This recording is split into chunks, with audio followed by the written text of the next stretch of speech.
بسم اللہ الرحمن الرحیم۔ السلام علیکم ورحمۃ اللہ وبرکاتہ۔ پچھلی قسط میں ہم نے سنا کہ حضرت محمد نے کھلے عام اسلام کی دعوت دینا شروع کی، لیکن جیسے ہی اسلام کا پیغام پھیلنے لگا، مکہ کے سرداروں کو اپنی طاقت اور حیثیت خطرے میں نظر آنے لگی۔ قریش کے سردار جانتے تھے کہ اگر لوگ ایک اللہ پر ایمان لے آئے تو بتوں کی عبادت ختم ہو جائے گی اور ان کا اثر و رسوخ کم ہو جائے گا۔ اسی لیے انہوں نے حضرت محمد اور مسلمانوں کی مخالفت شروع کر دی۔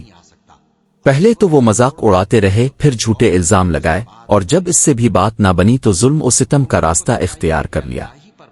جو لوگ کمزور تھے، غلام تھے، جن کا کوئی قبیلہ ان کی حفاظت نہیں کرتا تھا، ان پر سب سے زیادہ ظلم کیا گیا۔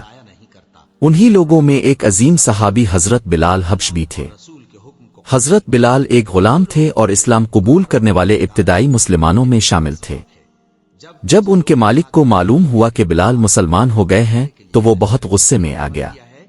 وہ حضرت بلال کو تپتی ہوئی ریت پر لٹا دیتا، سینے پر بھاری پتھر رکھ دیتا اور کہتا، محمد کا انکار کرو۔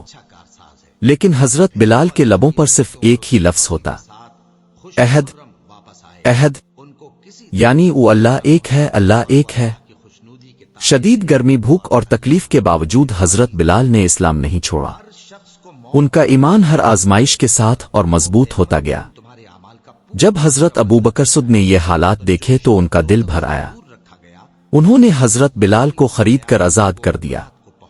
یوں حضرت بلال غلامی سے آزاد ہو گئے، لیکن ان کی ایمان کی داستان ہمیشہ کے لیے تاریخ میں زندہ ہو گئی۔ صرف حضرت بلال ہی نہیں بلکہ بہت سے دوسرے مسلمان بھی ظلم کا نشانہ بنے۔ حضرت عمار بن عاصر اور ان کے والدین پر بھی سخت ظلم کیا گیا۔ ان کی والدہ حضرت سما اسلام کی خاطر جان قربان کرنے والی پہلی خاتون شہید بنے۔ یہ سب لوگ جانتے تھے کہ اسلام سچا دین ہے، اس لیے انہوں نے ہر تکلیف برداشت کی لیکن ایمان کا دامن نہیں چھوڑا۔ دوسری طرف قریش کے سردار حضرت محمد کو بھی مختلف طریقوں سے تکلیف پہنچاتے تھے۔ وہ آپ کو جادوگر، شاعر اور دیوانہ کہتے تھے، حالانکہ وہ خود جانتے تھے کہ آپ سچے اور امانت دار ہیں۔ لیکن حضرت محمد صبر اور حکمت کے ساتھ دعوت اسلام کا کام جاری رکھتے رہے۔ آپ اپنے صحابہ کو تسلی دیتے اور انہیں اللہ تعالیٰ کی رحمت اور جنت کی خوشخبری سناتے۔ یہی ایمان مسلمانوں کی طاقت بن گیا۔ جتنا ظلم بڑھتا گیا اتنا ہی مسلمانوں کا یقین مضبوط ہوتا گیا۔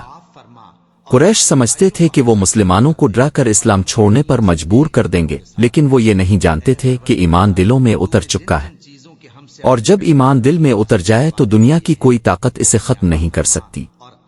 اگلی قسط میں مسلمانوں نے حبشہ کی طرف ہجرت کیوں کی، نجاشی بادشاہ نے مسلمانوں کی کیسے مدد کی، اور قریش کے منصوبے کیسے ناکام ہوئے۔